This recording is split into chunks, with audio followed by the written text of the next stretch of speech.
Hello everyone and welcome to the Green Man channel. Hope you're doing good and well. So this is of course an unscheduled video, but with the events of this past week, specifically on Tuesday the 22nd of July, when we all learned that John Michael Osbourne, better known by all of us of course as Ozzy Osbourne, passed away, having suffered for a long time from Parkinson's disease.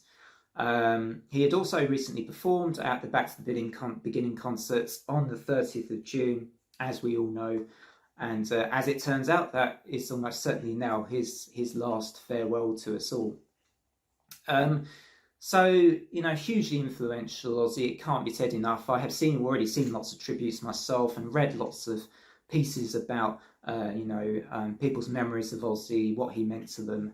And I thought I'd share something similar from my own perspective of my experiences with, both Ozzy's music and what I've seen of Ozzy, mostly, on television or on music videos or whatever it is, wherever I have seen or heard about Ozzy.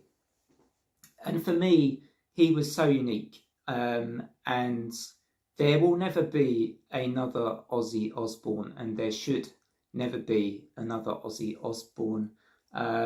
He was able to be humble, I think, and vulnerable, while still being a showman and still being able to perform like a true rock star.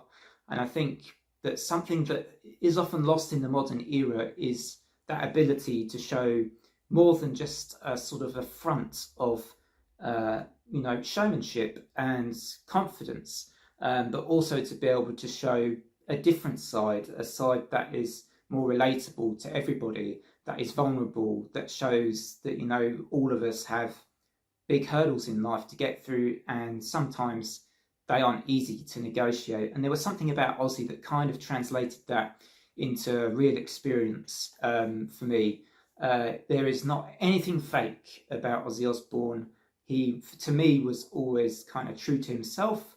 I know he had his flaws and all of that kind of, his past and everything here, but he was very, he was able to, like I say, he was able to be transparent. And I feel like he was always his real self. There was nothing fake in there.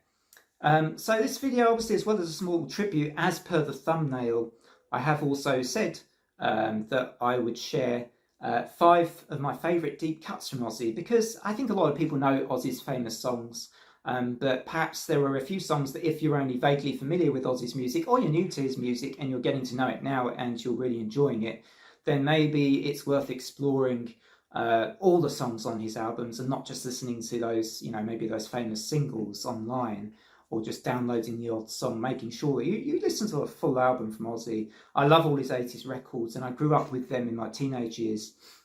And I absolutely loved those albums in my teenage years, and still do. I mean, I've just been playing a couple of them this evening and absolutely thoroughly enjoying them. So, Ultimate Sin and Bark at the Moon were like, they were my college albums. They were go-to records, and I love them partly because of Jake E. Lee's guitar playing. I'll admit that I've always enjoyed Jake's guitar solos on those albums. They're just, like, for me, out of this world. And obviously everyone has said how Ozzy, managed to find these superb guitarists. I mean, you had Randy Rhoads, obviously, Jake E. Lee and Zakk Wylde in that period of time. That, those guitarists are just fabulous and supremely talented in so many different ways. So yeah, let's now talk about my 5 favourite Ozzy deep cuts, or at least 5 recommended Ozzy deep cuts here. The first one I'm choosing is actually Goodbye to Romance from Blizzard of Oz. Perhaps an odd choice because it's a ballad, and maybe not many people that are fans of the sort of Ozzy would necessarily go to a ballad as a first pick, but this ballad is kind of special to me. I love Randy Rhoads' guitar solo, the sort of classical element to this song that there's almost certainly is here, and also it's a sort of almost like a memoriam to his departure from Black Sabbath. At least that's what I understand to be the case for this track, and I think that comes across well. It is. Some will call it a sappy ballad, but for me, it's not sappy at all. I think it's a really well, really beautiful piece of music, and it is definitely, for me, a great deep cut from Blizzard of Oz.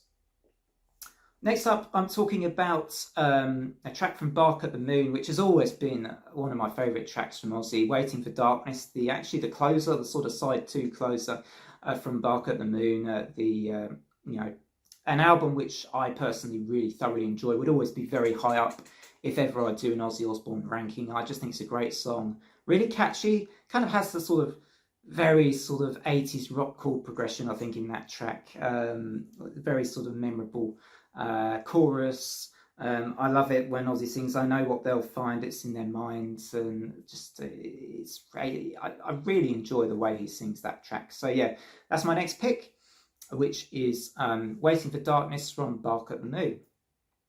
Now my third choice of song from Ozzy here is from The Ultimate Sin, and it's called Never Know Why. And there is one big reason why I've chosen this song and why it's one of my favourite deep cuts. And to be fair, it's Jake E. Lee's solo towards the end. You know, the song itself I like, but that solo is just fantastic. It really ends the song on such a high for me. The way he plays that, oh man, the way he goes up the neck of the guitar. I feel like I've said this before on this channel at some point and mentioned this song before. But Never Know Why is one of my favourites, and that solo towards the end is just outstanding stuff from Mr. Jake E. Lee. Now my next pick is Little Dolls from Diary of a Madman. The fifth track, I believe, on that album, and it's the sort of that drum riff from Lee Kerslake. I can't remember how you say his surname actually, but it's that drumming riff at the start of the song. And yeah, really memorable song for me from Diary of a Madman.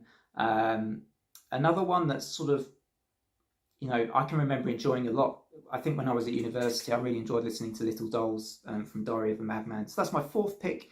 And my final pick is from 2001's Down to Earth. I've managed to get out of the 80s for one song here. I've managed to get out of the 80s for one song. And it's the song Facing Hell. It's that Zakk Wylde riff. And his solo is pretty cool here as well. I just really enjoy that kind of classic Zakk Wylde sounding guitar riff in this track. It's a heavy track, just a good romp of a song if you like. Really like this one, Facing Hell from Down to Earth. And that's it, guys. Hope you've enjoyed the video. Plenty more content obviously to come on the channel. The channel's recently kind of had a bit of a revamp. I've got a new logo, for instance, and all that kind of stuff. So anyway, from me, until the next video, it is bye for now. Thanks for watching.